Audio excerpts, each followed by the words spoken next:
Welcome back. This is Kimberly Adams-Mann of Shore West Realtors and TAMThomes.com. And we are picking up on our interview with a home inspector. And this is going to be part 3 in the series. And we're just going to splice this in as an intro for our home inspector.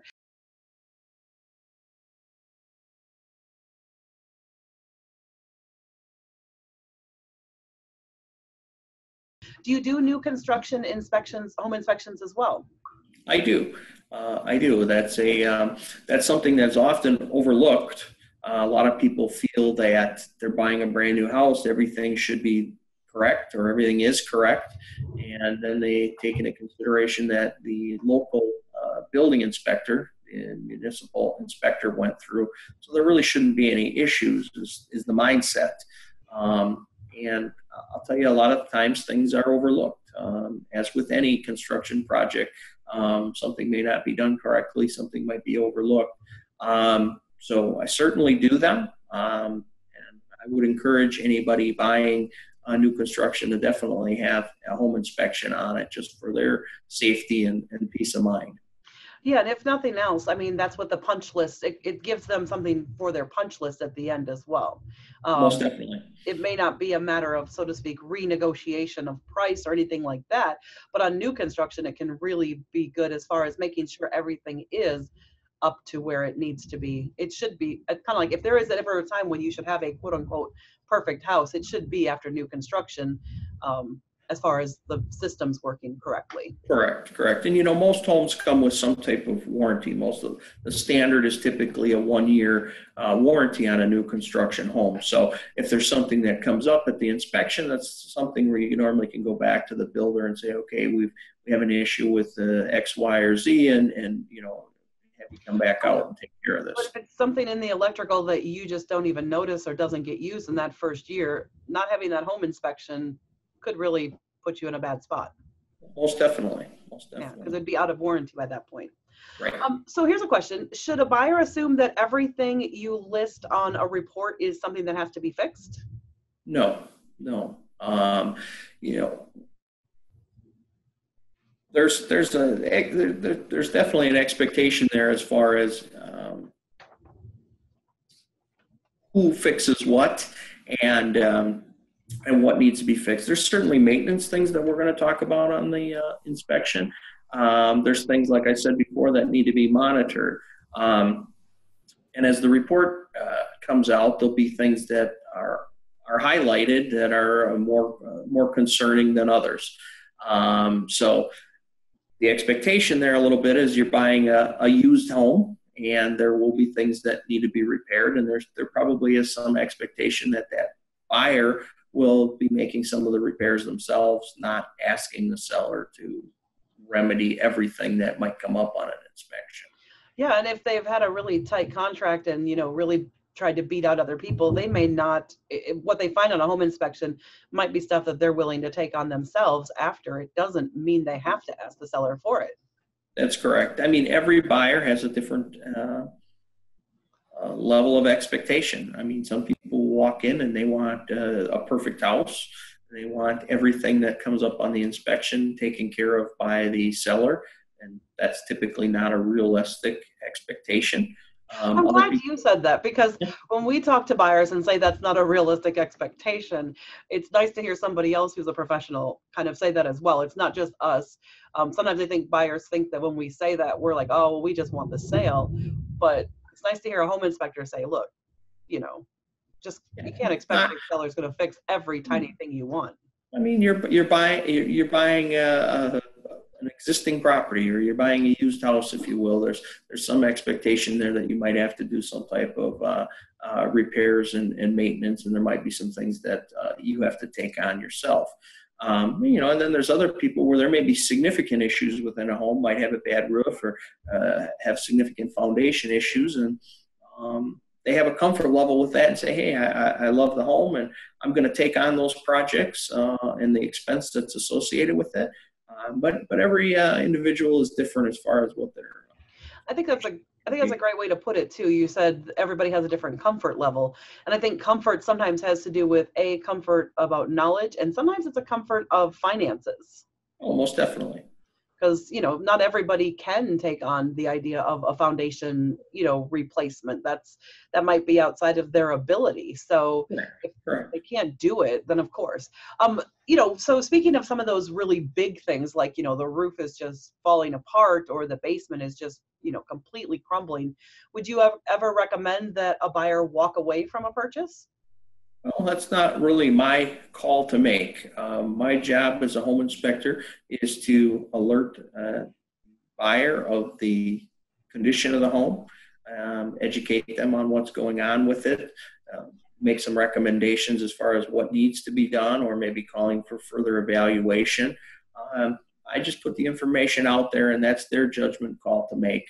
I'm not there to tell them to move forward or to get out. I'm there just to state the facts and just the facts, ma'am. Just the facts, right? And that's their judgment call as far as what their comfort level is. I mean, certainly there are times where once we do an inspection, somebody does back away or back out of an offer because it's more than they can handle, or they weren't able to come to terms with the seller, and so be it. But I'm not the one making that call for them. Right. And same with us as agents. We don't make that call for people as well. We may know a little bit more about their financial situation than a home inspector would. So we may be able to help them and guide them and say, look, this is going to be an expensive thing. Can you afford this? But ultimately, we're supposed to be just guiding and not pushing and cajoling and pushing forward or back. Like, we shouldn't be telling them to walk away, nor should we be necessarily saying, oh, no, that's no big deal. You should go ahead with it anyway. Sure. And like I said, everybody has their own comfort level with what they want to get into. I mean, a several $1,000 repair might be palatable for somebody. For another person, that might be what you would say a deal breaker. They may not have those type of funds to do those repairs, and that might cause them to walk away. Yeah, and I mean, in my case, especially when I bought my most recent house, I was buying it very inexpensively for cash, and I knew there were a lot of problems in the house. I still had a home inspection, and a lot of people say, oh, if you were like an investor type purchase, which is what mine was, I already knew there were tons of problems, and I knew what a lot of them were. The interesting thing for me was that some of the problems that I thought were there when I had my home inspection weren't, and then some other ones popped up. So it was really nice for me, even as an investor type purchaser. I had it was like a punch list for me. Like I could say, okay, well, this is the most important thing to fix first, and this is the next most. And so it really was a help to me in that way. Right, and that makes perfect sense. A lot of times when you're looking at those types of properties, you probably see that they're being sold as is, that the seller is not intending on doing any repairs. But it still makes sense to have a punch list and a pecking order, I guess, if you will, of what things should be a priority and what things are not. So certainly worthwhile to have it looked at. So oftentimes when I talk to buyers about home inspectors, or when Russ does, we refer to a home inspector similar to like medicine, where you have a general doctor that you go to, but if something comes up, they send you to a specialist. Do you think that that's would you see yourself as that type of thing, where a home inspector is a general practitioner, so to speak, and sometimes you recommend specialists? That's a very good assessment. There's certain things that we're going to see within a home that are kind of your standard issues that we're going to be able to call out and understand what's going on with. And sometimes you get into a larger thing or an unusual concern. Obviously, we're going to be able to see that something's going on there and make a recommendation for further evaluation. A lot of times with foundation concerns, some of those can be very intricate as far as what needs to be done with them. The repair can be costly. So it's somewhat often that we will call for further evaluation by a structural engineer or foundation contractor. So that's pretty typical. I mean, we're a generalist. We're going through all of the systems and components of the home, where when we make the recommendation, we're obviously having you have somebody come in on that specific component or system. be it foundation or roof or boiler or whatever it might be.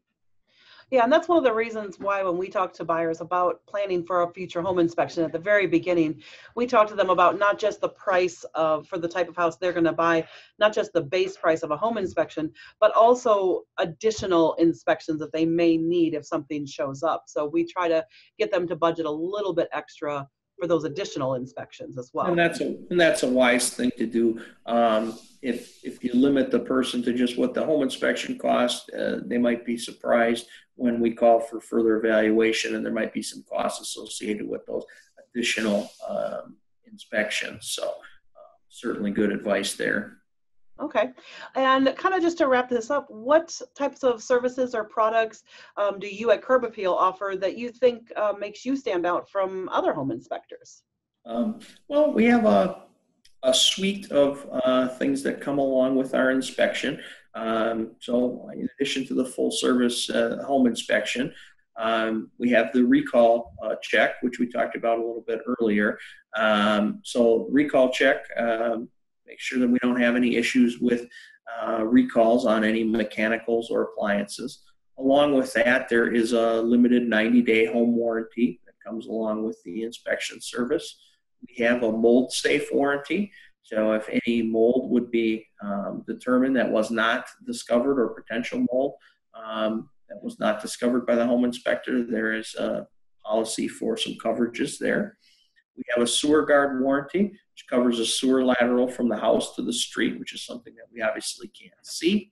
That comes along with the inspection. And providing that there's no roof leaks at the time of the inspection, we back the roof system up with a 5-year roof leak protection guarantee. So all of those things are tied in with our home inspection service.